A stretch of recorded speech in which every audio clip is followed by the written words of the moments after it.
구약의 인물 중에서 언약의 큰 두 줄기라고 하면 누구누구를 뽑을 수 있을까요? 언약의 큰 두 줄기. 아브라함. 하나 맞췄어요. 또. 다음 주에. 비슷했어요. 바울. 바울은 아니죠. 다윗이죠, 다윗. 예, 그래서 아브라함과 다윗, 이 두 사람이 큰 두 줄기죠. 그래서 신약 성경이 시작될 때 아브라함과 다윗의 자손 예수 그리스도의 계보라 하면서 시작이 되잖아요. 유대인들은 아브라함의 자손이라는 것에 가장 큰 자부심을 느끼고 있었어요. 왜냐하면 자신들은 하나님의 선택받은 백성이다. 이게 바로 아브라함의 자손이기 때문에 가능한 거거든요.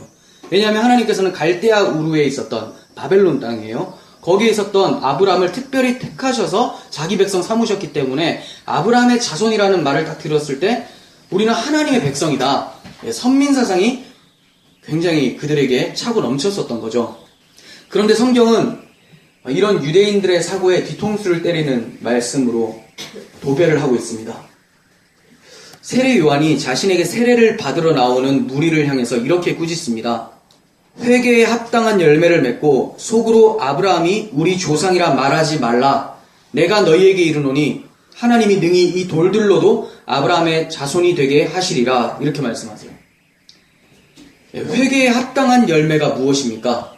세례 요한이 나오는 무리한테 회개에 합당한 열매를 맺고 너희들은 스스로 아브라함의 자손이라고 말하지 말라. 이렇게 얘기를 하거든요. 회개에 합당한 열매가 뭘까요? 스스로 의롭다고 생각하는 그 죄에서 돌이켜서 하나님 편에서 제공하는 의로움을 받아들여라. 이게 이제 열매예요. 그러니까 우리가 회개했다라고 하지만 정말 회개한 사람은 어떻게 할 수 있는가? 그리스도의 의, 이것을 나의 의로 받아들이는 사람인가? 그러니까 그리스도가 없으면 나는 죽은 자와 같다라는 것을 인식하는 사람인가? 이것이 바로 회개의 열매라는 거예요. 회개했으면 증거가 뭐예요, 그러면? 예수를 영접하는 거라는 거죠. 이런 자들만이 진짜 아브라함의 자손, 회개에 합당한 열매라고 하는 거지, 육적 혈통으로서 아브라함의 자손이 되는 것은 돌들로도 하나님이 그렇게 만들 수 있다라고 얘기를 하세요.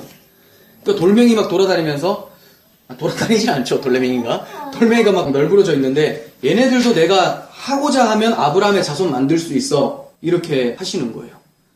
그렇겠죠. 우리가 흙으로 출발했는데, 그 혈통으로 만드는 거 뭐가 어렵겠습니까? 그러니까 이 사람들은 육적 혈통의 아브라함 자손이라는 것을 엄청 자부심을 가지고 있었는데 세례 요한은 그런 거 아니다. 성경에서 말하는 아브라함 자손은 그런 거 아니다라고 하면서 질책하면서 누가복음이 이렇게 시작이 되고 있다는 거죠. 그래서 세리장 삭개오가 사람들이 굉장히 싫어하는 사람이죠. 이 사람은 뭐 매국노다 이렇게 생각을 하고 있었는데 예수님이 이 사람을 가리켜서 너도 아브라함의 자손이다 이렇게 말씀을 하세요. 무엇을 했더니 그런 말씀이 갔을까? 누가복음 19장 6절과 9절 보겠습니다. 급히 내려와 즐거워하며 영접하거늘 예수께서 이르시되 오늘 구원이 이 집에 이르렀으니 이 사람도 아브라함의 자손이다 이렇게 말씀하세요. 영접하니까 아브라함의 자손이 되는 거죠. 세상에 보기에는 혈통과 자손 이렇게 말씀을 드리면 육체를 통해서 흘러간다고 생각을 해요. 하지만 주님은 행위를 통해서 혈통과 자손이 드러난다라고 말씀을 하고 계세요. 요한복음 8장 38절, 39절. 나는 내 아버지에게서 본 것을 말하고 너희는 너희 아비에게서 들은 것을 행하느니라.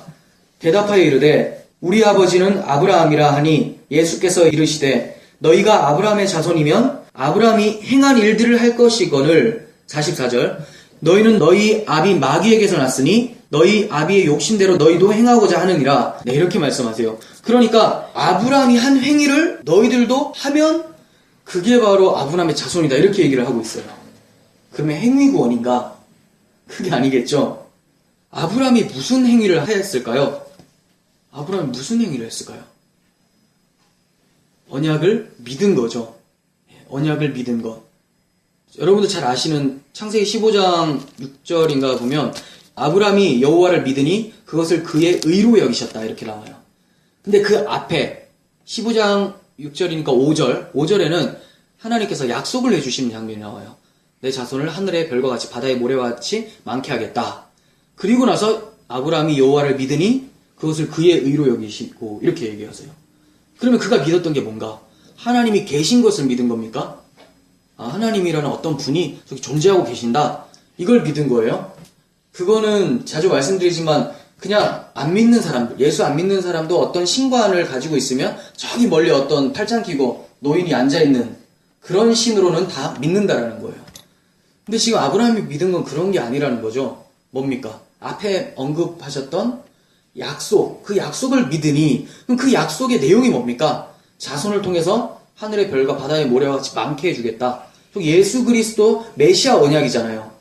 그러니까 아브라함도 오실 메시아를 영접했기 때문에 너희가 아브라함의 자손이면 왜 지금 눈앞에 있는 나를 못 믿냐, 이 얘기를 하고 있는 거죠. 아브라함은 구약시대임에도 불구하고 그 언약을 믿음으로써 예수 그리스도를 이미 본 것이나 다름없다고 주님께서 말씀을 하시죠. 너희 조상 아브라함은 나이 때 볼 것을 즐거워하다가 보고 기뻐하였느니라. 하지만 마귀는 주를 박해하는 자인데 그 행위를 하고 있다면 아무리 유대인이라고 해도 그는 마귀 자식일 뿐이라는 거죠. 그러니까 예수를 영접치 않고 계속 박해한다면 아브라함의 자손이야 아무리 외쳐봤자 마귀 자손이라는 것을 주님이 말씀을 해주신 거예요. 갈라디아서 3장 7절 보겠습니다. 그런즉 믿음으로 말미암은 자들은 아브라함의 자손인 줄 알지어다. 네, 아브라함의 자손이 어떻게 되는 거라고요? 믿음으로 말미암은 자잖아요. 예, 믿음. 그럼 무엇을 믿을 때? 갈라디아서 3장 29절 너희가 그리스도의 것이면 곧 아브라함의 자손이요 약속대로 유업을 이을자니라. 예수 그리스도를 믿음으로 그의 소유가 되어버리죠. 예, 그와 함께 한 몸. 예수가 우리의 머리고 우리는 그의 지체라고 하잖아요. 몸이라고 하잖아요. 그럴 때 그는 아브라함의 자손임을 인정받게 된다라고 얘기를 하고 있어요. 유대인들이 아브라함의 자손이라는 말은 육적 혈통으로는 맞는 말이지만 성경에는 거기에 관심이 없고 영적 혈통으로서의 아브라함의 자손만 관심을 두고 있다는 거예요. 여러분들은 아브라함의 자손 맞습니까? 곽희경 성도님 어떻습니까? 아브라함의 자손입니까? 곽재우 장군의 자손이라고 늘 얘기하시는데 아브라함의 자손 맞습니까? 아브라함의 자손 아니에요? 아니, 곽재우 자손이 아니고 곽재우가 아브라함의 자손이죠. 에? 아니죠. 곽재우 장군은 아마 믿음이 없었을 것 같은데. 그때는 없었나요? 아니 경교인가 들어오기는 했었을 텐데. 근데 그게 그분에게까지 퍼졌는지는 할아버지라고 굉장히 영적으로 챙기시는데 이미 돌아가신 고인이시니까. 네, 우리는 아브라함의 자손이죠. 그 이유가 뭡니까? 혈통으로는 아니지만 아브라함이 한 행위를 우리도 하고 있기 때문에 그렇잖아요. 예수를 영접하는 행위. 그렇다면 하나님이 아브라함처럼 살게 만드시겠죠? 아브라함이 한 행위로 인해서 아브라함은 하나님께 코가 껴버렸어요. 이제 계속 끌려다니게 되는 거예요. 우리도 아브라함이 했던 행위 때문에 계속 하나님이 우리를 끌고 가실 거란 말이죠. 그러니까 우리는 아브라함의 미니어처처럼 그런 인생들이 펼쳐지게 된다는 거예요. 창세기의 아브라함 부분을 살펴보면서 아브라함이 처음부터 믿음이 대단했던 사람이 아니라는 것을 우리는 알고 있잖아요. 우리와 똑같은 사람인데 하나님께서 부르셔서 택하시고 하나님이 언약을 주셨기 때문에 하나님 당신의 언약을 지키시기 위해서라도 그를 믿음의 사람으로 성장시켜 가시는 과정을 우리는 살펴봤었어요. 지금 오랜만에 이제 아브라함의 이야기를 다시 돌아와서 그렇지 이전에 했던 것들을 다 보면 아브라함이 우여곡절이 참 많잖아요. 믿음이 있었던 것 같다가도 다시 넘어지고 하나님이 다시 후들겨 폈다가 다시 정신 차리고 또 다시 넘어지고 계속해서 반복되는 과정이 있었다는 거예요. 그러니까 우리도 하나님의 부르심을 받은 자로서 아브라함의 자손이면 우리 또한 그러한 과정을 겪게 된다는 것을 충분히 알 수가 있습니다. 아브라함의 생애는 우리가 믿음의 길로 어떻게 인도되어 가는지를 보여주고 있고 그의 생애를 살펴보는 것은 우리의 삶에 큰 교훈을 가져다 줍니다. 그래서 오늘 우리는 아브라함의 생애를 다시 한번 돌아보고 아브라함이 하나님께 어떻게 인도함을 받았는지 그의 삶은 어떤 식으로 변화되어 갔는지에 대해서 좀 살펴보면서 우리에게 적용시켰으면 좋겠어요. 아브라함은 아버지 데라와 함께 바벨론 땅 갈대아 우르에서 우상을 섬기면서 살고 있었어요. 근데 하나님께서 그러한 때에 그 장소에서 그를 불러내세요. 내가 보여줄 땅으로 가라. 하나밖에 없습니다. 보여지는 것 아무것도 없고 들려지는 하나님의 음성 하나밖에 없어요. 하나님이 보인 땅으로 가라고 하시지도 않았어요. 보여줄 땅. 그러면 그가 무엇을 믿고 따라온 겁니까? 하나님의 말씀, 약속을 믿고 따라간 거죠. 그러니까 아브라함의 삶은 시작부터가 믿음의 삶으로 시작이 된 거예요. 갈 바를 알지 못한 상태에서 보이지 않는 하나님의 약속만을 믿고 나아갔으니까. 하나님의 말씀은 익숙한 것들을 끊어내는 것을 전제로 다가옵니다. 아브라함에게는 어떤 것이 끊어졌을까요? 하나님이 부르실 때 하셨던 말씀이 있어요. 너는 너의 고향과 친척과 아버지의 집을 떠나 내가 내게 보여줄 땅으로 가라. 고향과 친척과 아버지의 집. 우리에게 참 익숙한 거죠. 끊어내야 될 필요를 전혀 못 느끼는 거예요. 이렇게 뭔가 익숙하고 우리에게 친근감 있게 다가왔었던 것들을 아브라함이 끊어냈다면 우리에게도 그걸 끊어내야 되는 일이 발생한다는 것을 알 수가 있겠죠. 예, 그러면 고향과 친척과 아버지의 집이 뭘까요? 죄악에 물든 우리의 삶을 얘기를 하는 거죠. 우리의 사고와 삶. 그러니까 고향과 친척과 아버지의 집, 그게 잘못된 게 아니라 하나님은 구약 성경을 통해서 뭔가를 영적인 것을 설명하기 위해서 말씀하시잖아요. 그러니까 아브라함이 있었던 곳은 우상숭배의 지역이었는데 거기서 완전히 나와서 변화된 삶으로 살아갈 수 있도록 만들어내시는데 우리에게 적용하면 우리도 마찬가지라는 거죠. 우리가 굉장히 익숙하게 생각했었던 것들, 사고했었던 것들, 세상 사람들이 볼 때는 전혀 죄라고 느껴지지 않지만 하나님의 율법 앞에, 하나님의 가치관 앞에 섰을 때는 내가 어떤 행동을 하지 않아도 내 마음속에 있었던 것도 죄라는 것이 발견되면서 아, 이거 안 되는구나 충분히 느낄 수가 있잖아요. 이러한 모든 것에서 끊어냄의 시작이 바로 무엇으로 주어지느냐? 하나님 말씀이라는 거예요. 그러니까 우리는 하나님 말씀을 들었을 때 아멘이라고 한다면 이미 기적이 일어난 거죠. 왜 그러냐면 자연인은 믿지 않는 자연인의 상태, 하나님을 떠난 그 상태의 자연인이라고 하거든요. 자연인은 하나님의 말씀을 받으면 일단 기분이 나빠지게 마련이에요. 자기가 익숙하던 것을 끊어내야 되고 떠나야 된다는 사실이 너무 싫어요. 그래서 오히려 익숙하지 않았던 하나님을 떠나버리려고 하죠. 왜 그럴까요? 그 안에 하나님이 한 번도 들어온 적이 없기 때문에 굉장히 어색하게 다가와요. 근데 하나님의 은혜로 거기에 믿음이라는 것이 심겨지고 씨앗이 심겨지고 성령께서 작용하시면 하나님이 뭔가 낯설긴 하지만 하나님이 내 안에 계셨고 나를 통치하신 분이라는 것을 알게 되고 내가 굉장히 익숙하게 느껴지던 것이 굉장히 어색하게 느껴지게 마련이에요. 그래서 탈출을 시도하게 된다는 거죠.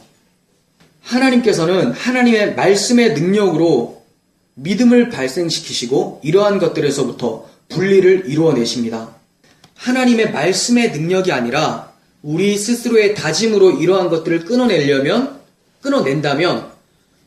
이것은 믿음의 삶이라고 하기보다는 율법주의의 삶, 행위주의의 삶으로 보시는 것이 더 맞습니다. 주님은 이러한 모습을 수고하고 무거운 짐진 모습이라고 말씀을 하시는 거거든요. 내가 이걸 끊어버리라. 그래서 하나님 자녀로 편입이 되어버리라. 근데 자주 말씀드리지만 우리가 하나님의 자녀 되는 것은 우리의 어떠한 행동이나 우리의 말, 사고 이런 것으로 되는 것이 아니라 거듭남이 필요하다고 말씀을 드렸잖아요. 그 거듭남은 하나님 말씀으로 인함이고 그 말씀을 사용하셔서 성령께서 우리 마음 가운데 예수를 믿을 수 있도록 만들어 주신 것. 그러니까 이러한 하나님의 은혜로 인해서 출발되는 삶이 아니라 분리되는 삶이 아니라 내가 스스로 끊어내려고 한다면 이거는 신앙생활이라기보다는 중노동밖에 안 되는 거예요. 그래서 주님이 수고하고 무거운 짐진 자들아 이렇게 말씀을 하시는 거죠. 그러니까 우리가 무엇의 인도함을 받아서 분리의 삶이 일어나야 될까요? 하나님 말씀의 인도함을 받아야 된다는 거예요. 이렇게 하나님 말씀을 의지해서 갈대아 우르에서 나온 아브라함은 약속의 땅 가나안에 들어가게 됩니다. 근데 약속의 땅이라면 참 안정감 있고 참 좋으면 되는데 시간이 조금만 지나니까 거기에 기근이 와버렸어요. 그럼 이 사람이 어디로 내려갈까요? 애굽으로 쪼르르 내려가요. 거기서 무슨 짓을 합니까? 애굽왕 바로에게 자기 아내가 누이라고 속이면서 팔아먹어버리죠. 자기가 혹시나 해를 받을까봐.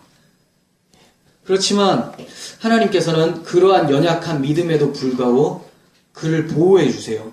그리고 오히려 애굽에서 많은 재물을 가지고 다시 가나안 땅으로 올라올 수 있도록 인도하시는 거죠. 그러니까 이러한 믿음의 실수임에도 불구하고 연약함에도 불구하고 하나님은 이를 보호하심으로써 하나님의 언약이라는 것은 나의 어떠한 노력과 생각으로 이루어지는 것이 아니라 하나님 단독적으로 나를 보호하시면서 이끌고 가시는구나. 이거를 아브라함이 조금씩 깨달아 알아가요. 근데 이게 정확하게 확 바뀌지는 않아요. 그러니까 우리가 믿음을 가졌다고 하지만 우리의 세계관이 한 방에 탁 바뀌는 것은 쉽지가 않은 것 같아요. 그래서 이 사람이 조금만 지나니까 또다시 그랄로, 블레셋으로 딱 내려가서 자기 아내를 또 팔아먹어버리죠. 이건 참, 엿바꿔먹듯이 아내를 굉장히 금방금방 팔아먹는데, 이때도 하나님께서 보호해주세요. 이 사람이 얼마나 참 연약하냐면, 이제 아예 우리가 어디 갈 때마다 당신은 나의 누이라고 합시다. 이렇게 얘기를 해버려요. 그러니까 무슨 일만 벌어지면 당신은 그냥 떠나세요. 저 남자한테 가세요. 이렇게 얘기를 해버리는 거죠. 얼마나 믿음이 없습니까? 그렇지만 하나님은 그때마다 그를 도와주시고 그를 계속 성장시켜 나가십니다. 우리도 요 정도에 머물러 있는 사람들 참 많죠. 네. 계속해서 한 창세기 12장을 넘기지를 못하는 그런 모습들. 13장인가요? 네. 12장에서 부르셨고 13장 넘기지 못하는 모습들이 참 많습니다. 그래서 창세기 15장에 근데 들어오니까 드디어 하나님이 그를 의롭다고 말씀해 주세요. 아까 말씀드린 그 말씀이죠. 창세기 15장 5절에서 6절 보겠습니다. 그를 이끌고 밖으로 나가 이르시되 하늘을 우러러 목별을 셀 수 있나 보라. 또 그에게 이르시되 내 자손이 이와 같으리라. 아브라함이 여호와를 믿으니 여호와께서 이를 그의 의로 여기시고 언약을 믿음으로 의롭다함을 얻게 된 거예요.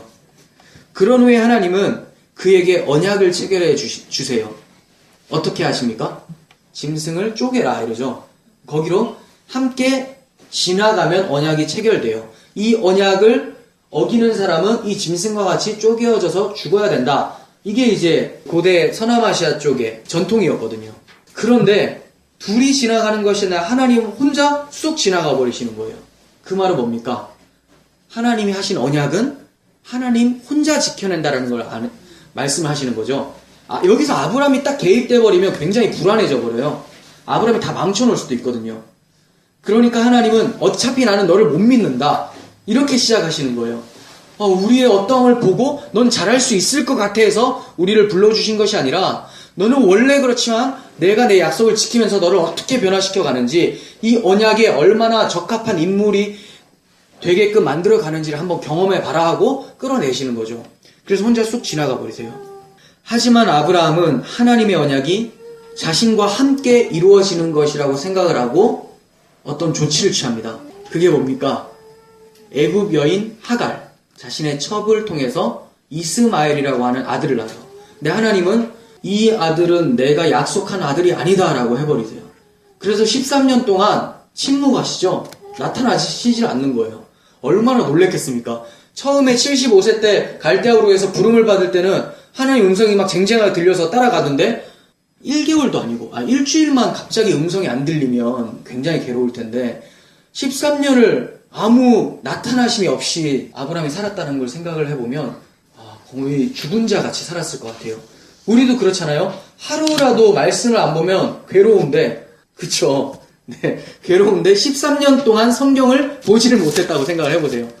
북한에 있는 사람들은 막 성경 어떻게든 밑에 숨겨놓고 다시 파고 보고 다시 숨겨놓고 막 이러잖아요. 그게 목숨 걸면서 보는 이유가 뭡니까? 하나님의 살아계심을 말씀을 통해서 느낄 수가 있는데 아브라함에게 13년 동안 안 나타나시는 거예요. 아브라함이 엄청 충격을 받았겠죠. 내가 그러면 75세 때 들은 그 말씀은 환청인가? 별의별 생각이 다 들리지 않겠습니까? 우리에게는 문서로 된 성경이라도 있지. 갑자기 하나님이 종족을 감춰버리신 거예요. 그러시다가 99세가 될 때 나타나셔서 나는 전능한 하나님이라 너는 내 앞에서 완전하라 이렇게 말씀하세요. 참 이 완전하라 이것도 곡해를 하면 하나님이 너무 미운 하나님이 돼요. 13년 만에 다시 찾아온 그 하나님이 나한테 완전을 요구하시니까 얼마나 절망스럽습니까? 근데 하나님께서 말씀하신 완전은 하나님 앞에서 흠없이 아무 행동에서 거리낌 없이 살라. 이걸 하나님이 기대하고 주신 말씀이 아니었어요. 내가 준 그 언약 그 밖으로 넘어가지 마라. 네 힘으로 뭔가를 이 언약에다 더하려고 하지 마라. 오직 그 언약 안에 살고 있는 너여야 된다. 그때 네가 완전할 수 있다. 이거를 말씀하신 건데 아브라함이 이제 이런 부분을 어느 정도 깨달았던 것 같아요. 13년 동안 계속 훈련이 되어지면서. 그러면서 하나님께서 하신 말씀이 할례를 행하라 이렇게 말씀하세요. 그 무슨 말입니까? 언약의 후손은 사람의 혈통으로 오는 것이 아니라 하나님의 능력으로 오는 것임을 할례를 통해서 말씀을 하고 계시는 거죠. 그래서 사라도 태가 다쳤을 때 그때 내가 내년 이때 너에게 아들을 주겠다라고 말씀하신 거예요.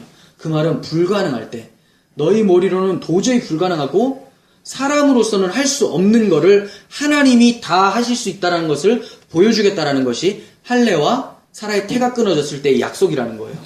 그 후에 약속의 아들이 이삭이 태어납니다. 그런데 이 이삭을 번제로 드려버리라고 또 말씀을 하세요. 근데 이때 아브라함은 이제 주저할 필요도 없어요. 너무나 오랜 기간 동안 훈련을 받았고 하나님께서 무엇을 말씀하시는지를 이제 깨닫게 된 거예요. 주저함 없이 바로 이삭을 데리고 모리아산으로 올라갑니다. 그래서 이삭을 잡으려고 할 때, 번제로 드리려고 할 때 하나님께서 멈추게 하시고 흠없는 순양이 나무에 걸려 있게 만드시고 그 순양을 번제로 드릴 수 있도록 만들어주세요. 그건 무엇입니까? 아브라함이 대속을 통해서 하나님 앞에 나아갈 수 있다는 것을 보여주는 거죠. 이삭이라는 약속의 아들을 통해서 그 약속의 아들이 번제로 드려짐으로 네가 하나님 앞에 설 수 있다. 완전할 수 있다는 것을 보여준 거예요. 근데 이삭은 약속의 아들 예수 그리스도의 그림자로 등장을 하니까 이가 죽어버리면 안 돼요. 그러면 진짜 예수가 되겠죠. 그럼 죽으면 안 되니까 순양을 대신을 한 거죠. 그래서 아브라함 너 또한 하나님 앞에서 대속을 통해서 의로워질 수 있다는 것을 말씀해 주신 거예요. 그리고 이제 오늘 본문에 와서 아브라함의 생애가 마치는 것을 보게 돼요. 175세에 이 땅에서의 생애를 마치게 됩니다.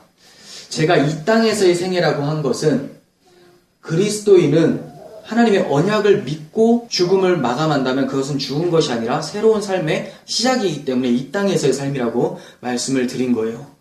아브라함은 이 땅에서의 삶을 175세로 마치게 됩니다. 본문은 그의 후처 그두라를 통해서 낳은 자식을 언급함으로써 시작을 하고 있어요. 그런데 본문은 아브라함이 이들을 어떻게 정리하는지를 보여줌으로써 그의 신앙을 계속해서 소개를 해주고 있어요. 5절에서 6절 보겠습니다.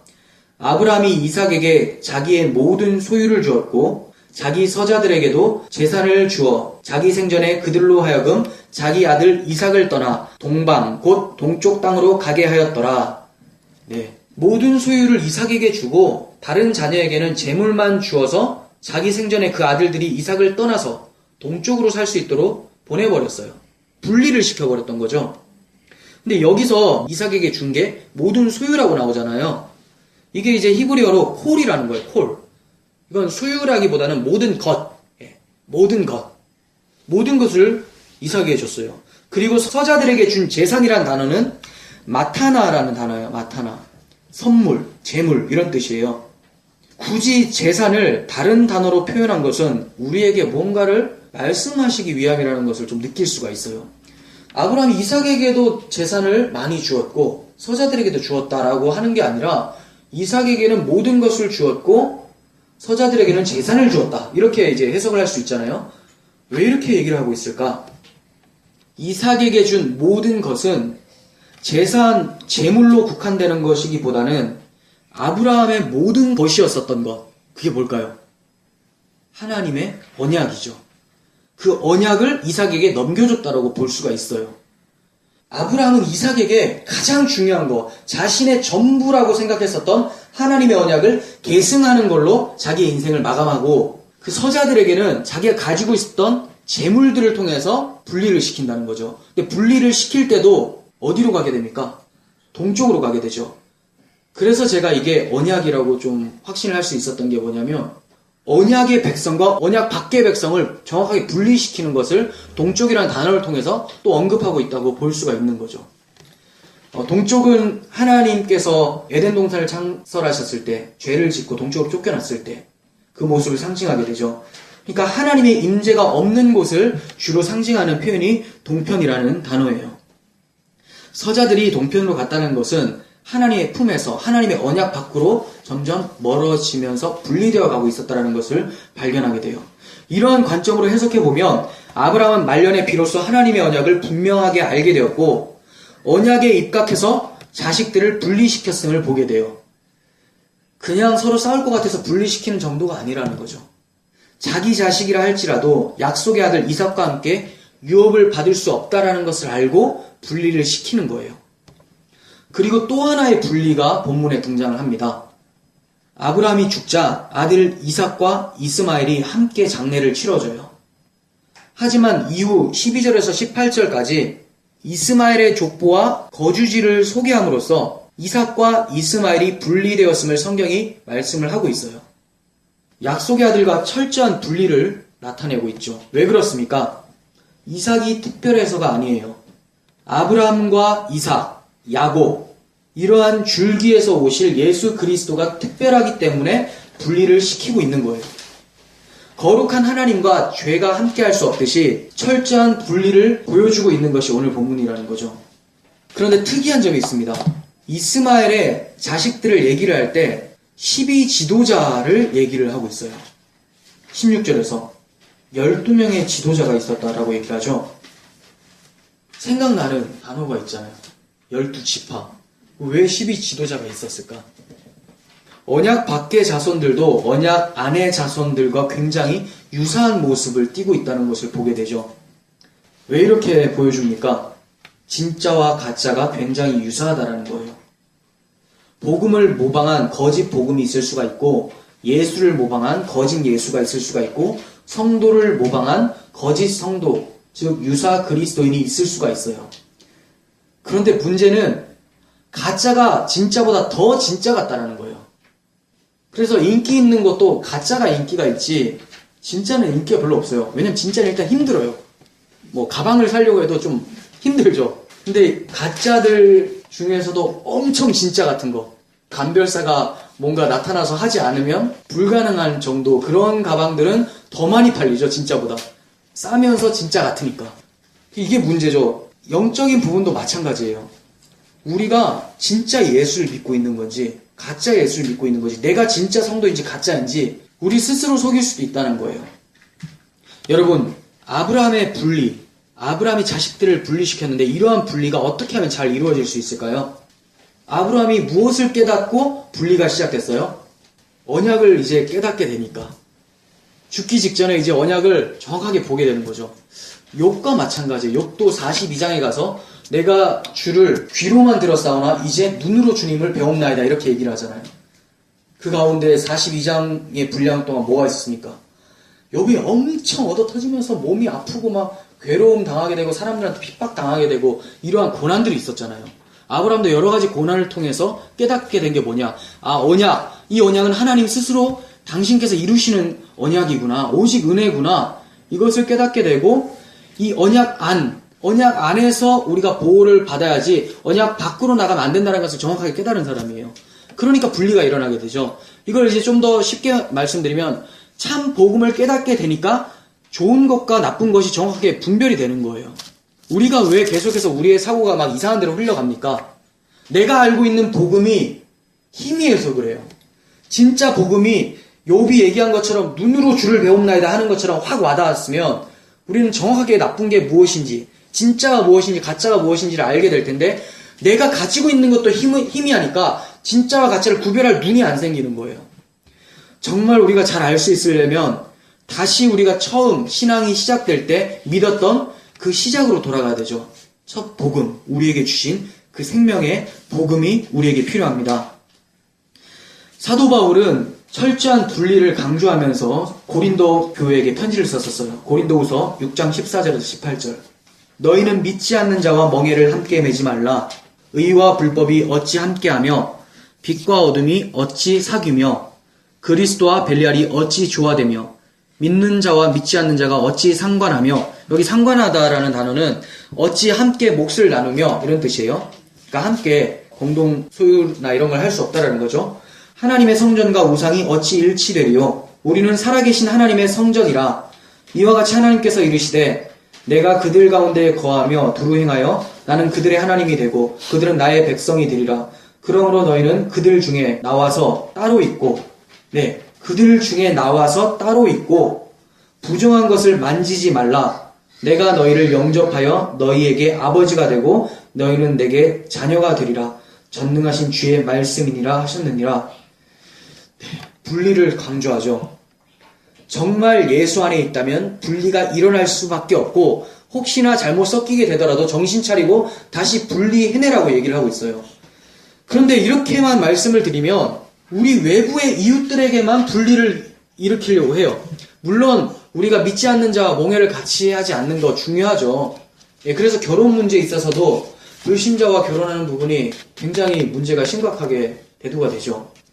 같이 나눌 수 있는 게 없습니다. 유업을 같이 이어갈 수가 없어요. 아브라함이 받은 유업, 예수 그리스도의 생명을, 그게 복인데, 아브라함의 복인데 그것을 이어받을 수가 없어요. 여기서는 그 생명이 없고 이 사람은 있는데, 근데 같이 뭐 눕고 자고 같이 한 밥만 먹는다고 해서 이게 나누어지는 게 아니거든요. 이 생명이 이리로 갔으면 좋겠는데 가지 않고 마칠 수도 있으니까 그렇게 하지 말라는 거예요. 철저한 분리. 그리고 세속적인 사람들과 함께 몰려다니면서 세상의 가치관에 그대로 끌려가지 말라고 정확하게 얘기를 하고 있어요. 그런데 이게 비단 우리 외부, 표면적으로 외부에 있는 이웃들에게만 하는 얘기가 아니라는 거예요. 사도 바울은 거기에 관점을 둬서 얘기할 수 있겠지만 우리 주님은 무엇을 고발하냐면 우리 안에 있는 그런 불신자적인 이웃들을 고발을 하고 있는 거죠. 그러니까 우리 안에 예수가 사시잖아요. 근데 예수가 봤을 때는 우리의 옛사람은 굉장히 낯선 이웃이에요. 쫓아내야 될, 몰아내야 될 존재로 등장을 한다는 거죠. 외부와 내부의 유사품에 주의해야 됩니다. 우리 외부에도 뭐 이상한 이단들도 많고 다른 복음 전하는 사람들도 참 많아요. 이것도 주의해야 되지만 나는 그런 사람들은 다 주의하면서 내 안에 예수의 생명이 없다면, 계속해서 세속적 사고로 끌려가고 있다면 이건 더 큰 문제 아니겠습니까? 안과 밖을 잘 지켜야 돼요. 그래서 본문 이후의 내용에 뭐가 나옵니까? 분리된 이삭 계열 안에서도, 그죠? 이스마엘과 이삭이 분리되었는데, 이게 외부적으로 보세요. 이삭과 이스마엘 분리되었음에도 이삭의 계열 안에서도 누구하고 누가 분리가 일어납니까? 야곱과 에서가 일어나죠. 저는 이것을 이스마엘과 이삭은 우리 외부에 어떠한 함께할 수 없는 부분들, 비진리에 대해서, 그리고 이삭의 혈통 가운데 야곱과 에서와 같은 경우는 우리 안에서 일어나는 전쟁들로 볼 수 있다고 여겨져요.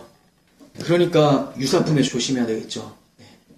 여러분들이 진짜 돈 많이 주고 백스 할 때 이거 가짜인가 이런 것만 의심하지 마시고 내가 진짜인가, 내가 가짜 아닌가 이런 것도 좀 생각을 할 수 있었으면 좋겠습니다. 아브라함의 생애는 분리의 연속이었습니다. 죽을 때까지 분리시키는 삶이 계속됐었어요. 인본주의로부터의 분리.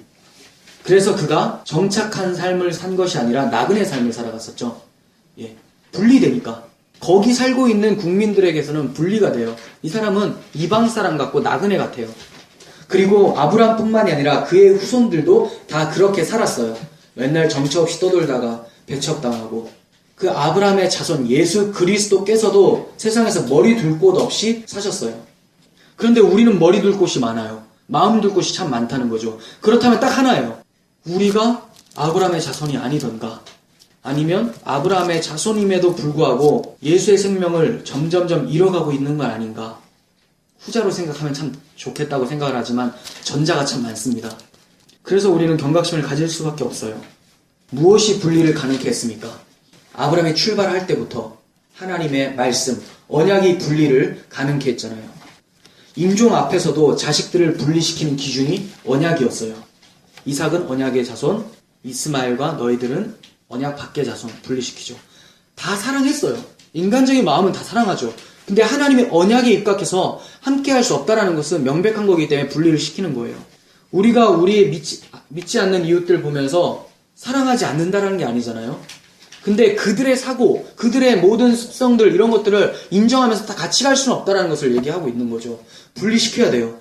그리고 내 안에 있었던 그 옛사람들이 죽었음에도 불구하고 자기가 산 것처럼 계속해서 예수에게 달려드는데 이것을 용납해서는 안 된다는 거죠. 죽었으면 죽은 자답게 옛사람이라고 했잖아요. 끝나버렸으면 끝난 자답게 죽어 있어야 되는데 계속 살아나서 자기가 산 사람이고 새 사람인 예수 그리스도의 생명을 계속 침범하려고 하는 것. 이것에 대해서 우리가 용납해서는 안 된다는 거예요. 우리가 아브라함의 자녀라면 하나님께서도 우리에게 이러한 분리가 일어나게 하십니다. 무엇으로요? 하나님의 언약, 복음으로. 그러니까 예배 때, 주의 말씀을 들을 때마다 요동치고 분투하는 삶이 펼쳐지게 되는 것이죠. 아브라함에게 분리의 삶이 일어나게 하신 이유는 그리스도께서 오실 통로를 준비시키기 위함이었고, 우리의 삶 속에서 분리의 삶이 일어나게 하시는 이유는 오신 그리스도를 보존하기 위해서, 그리고 다시 오실 그리스도를 영접하기 위해서 우리에게 분리의 삶이 주어지고 있다는 것을 기억했으면 좋겠습니다. 우리 안에 계신 약속의 아들 예수 그리스도께서 세속과 섞이지 않도록 복음 안에서 살아갑시다. 앞으로 오실 그리스도를 맞이하기 위해서 복음 안에서 순결한 신부로 분리되어 살아갔으면 좋겠습니다. 이러한 하나님의 분리를 경험하고 또 사모하는 사람들, 바로 여러분들이 아브라함의 자손, 예수 그리스도라고 하는 아브라함이 받은 복을 받은 자의 삶이라는 것을 기억했으면 좋겠습니다. 기도하겠습니다.